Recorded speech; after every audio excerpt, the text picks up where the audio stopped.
For the Roman Catholic Church, the Pope is the substitute of God on earth. Therefore, in their canon law and catechism, they proclaim the Roman Pontiff, by the reason of his office as Vicar of Christ and as pastor of the entire Church, has full, supreme, and universal power over the whole Church, a power which he can always exercise unhindered. It also says, no appeal or recourse is permitted against a sentence or decree of the Roman Pontiff, and that the First See is judged by no one. Vatican I says, wherefore we teach and declare that by divine ordinance the Roman Church possesses a preeminence of ordinary power over every other church, and that this jurisdictional power of the Roman Pontiff is both episcopal and immediate, both clergy and faithful of whatever right and dignity, both singly and collectively, are bound to submit to this power by the duty of hierarchical subordination and true obedience, and this not only in matters concerning faith and morals, but also in those which regards the discipline and government of the Church throughout the world. Anyone who fails to accept this cannot be saved and is anathematized.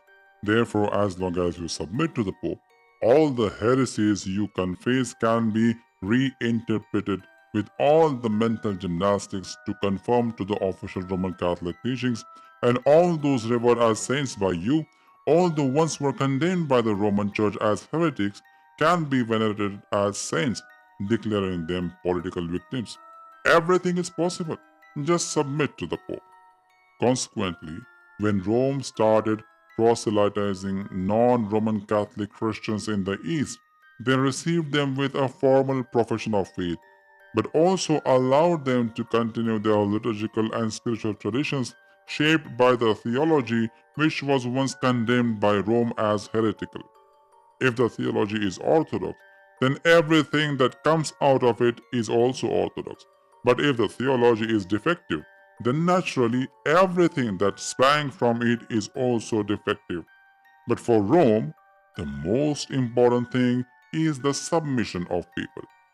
During the Nestorian controversy, Nestorius, the Archbishop of Constantinople, and Theodore of Mopsuestia were both condemned by the Third and Fifth Ecumenical Councils as heretics.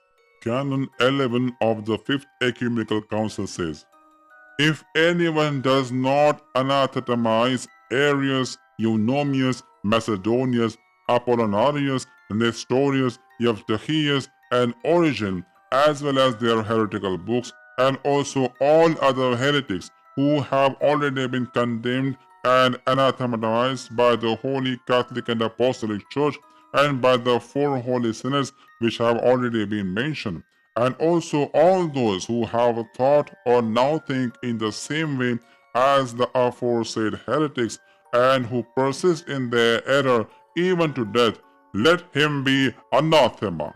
And the decree of the Seventh Ecumenical Council says, we detest and anathematize Arius and all the sharers of his absurd opinion. Also Macedonians and those who following him are well styled foes of the Spirit.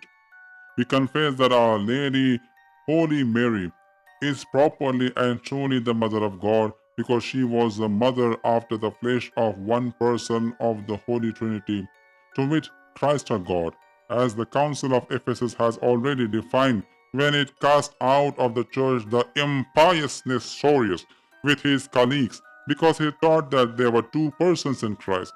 With the fathers of this synod we confess that he who was incarnate of the Immaculate Mother of God and ever Virgin Mary has two natures, recognizing him as perfect God and perfect man, as also the Council of Chalcedon has promulgated, expelling from the divine atrium as blasphemers Eutychius and Dioscorus, and placing in the same category Severus, Peter, and a number of others, blaspheming in various fashions.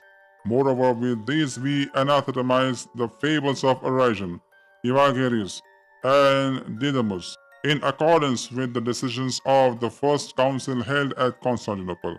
We affirm that in Christ there be two wills and two operations according to the reality of each nature, as also the sixth synod held at Constantinople taught, casting out Sergius, Honorius the Pope of Rome, Cyrus, Pyrrhus, Macarius, and those who agree with them, and all those who are unwilling to be reverent.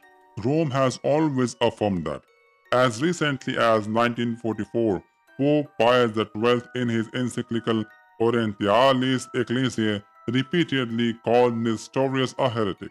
In 1961, Pope John the 23rd did the same in his encyclical Aeterna Dei Sapientia, and in 2007, Pope Benedict XVI repeated that in his general audience in St. Peter's Square. Even the Catholic Encyclopedia calls him heresiarch, which means originator of heresy. But a section of the Papal Church, namely the Chaldean Catholic Church and the Syro-Malabar Catholic Church, although in communion with Rome, still venerate Diodorus of Tarsus, Theodore of Mopsuestia, and Nestorius as saints, calling them Greek fathers.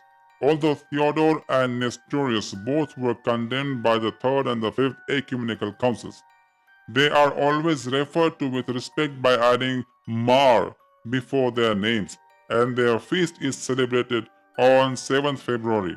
They also have the anaphoros of Theodore and Nestorius in their liturgy.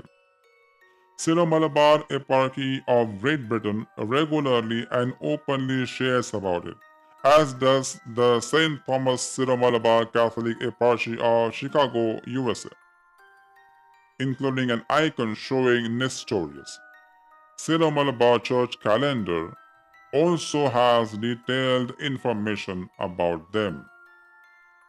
Now the question is, are Nestorius and Theodore heretics or saints? Similar situation is with Dioscorus of Alexandria and Severus of Antioch in the West Syriac rites, condemned as heretics yet venerated as saints within the same church. Uniates from the Byzantine tradition like the Melkite Catholic Church and the Ukrainian Greek Catholic Church venerate Saint Photius the Great and Saint Gregory Palamas, both of whom were defenders of orthodoxy against Roman Catholic innovations. Rome traditionally hated them, calling Saint Photius as usurper, the chief author of the Great Schism, and Saint Gregory Palamas as a heretic for defending hesychasm and the teaching of the uncreated grace and the energy essence distinction. Yet, contrary to their age-old belief and condemnation, these Orthodox saints are venerated as saints by churches in union with Rome. Again, the question rises, Photius and Gregory, saints or heretics or schismatics? There is a contradiction about the number of ecumenical councils as well. Latin Catholics count 21 of them, but some Eastern churches in union with them, like the Melkite Catholic Church, say only 7. Now, an ecumenical council is not just an ordinary council, but a council whose dogmatic and canonical decisions are binding on all.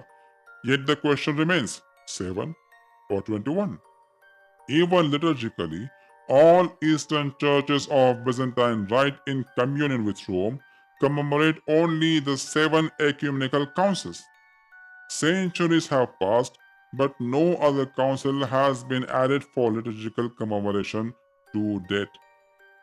Finally, the Ecumenical Council of the Latin Church, that is, the Council of Florence in the 15th century, and the Council of Trent in the 16th century, made it binding on all to affirm filioque and purgatory.